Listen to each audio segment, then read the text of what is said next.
Hello friends, welcome to our channel. నేను మీ జయలక్ష్మి. ఈరోజు అయితే యూట్యూబ్లో అకౌంట్ ఉన్న ప్రతి ఒక్కరికి కూడా యూజ్ అయ్యే ఒక వీడియోని అయితే మీతో షేర్ చేసుకోబోతున్నానండి. ముందైతే మీరు ప్రతి ఒక్కరు కూడాను మీ అకౌంట్ జీమెయిల్లో అలాగే పాస్వర్డ్ అనేది మీకు గుర్తుగా పెట్టుకొని ఏదైనా బుక్లో మీరు రాసుకోండి, మీకు గుర్తుంటే.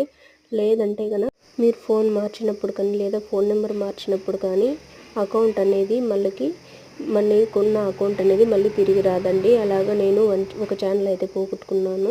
అందుకని ఈ వీడియో ఎవరికైనా యూజ్ అవుతుంది అనుకుని అయితే చేశానండి. ఫస్ట్ అయితే మీరు గూగుల్లోకి వెళ్ళి అక్కడ మన ఛానల్ ఐకాన్ కనిపిస్తుంది కదండి, అక్కడ క్లిక్ చేసి మీరు ఏ ఛానల్కి అయితే పాస్వర్డ్ కావాలనుకుంటున్నారో ఆ ఛానల్ని క్లిక్ చేసి మీరు పర్సనల్ ఇన్ఫర్మేషన్లోకి అయితే వెళ్ళండి. అలా కిందకి స్క్రోల్ చేస్తూ ఉంటే మనకు ఛానల్కి సంబంధించిన పాస్వర్డ్ అని చెప్పేసి లాస్ట్లో అయితే ఉంటుందండి. దానిపైన మీరు క్లిక్ చేసి మీరు స్క్రీన్ లాక్ అయితే అడుగుతుందండి. అది సెట్ చేసుకొని మీరు పాస్వర్డ్ అయితే మార్చుకోండి.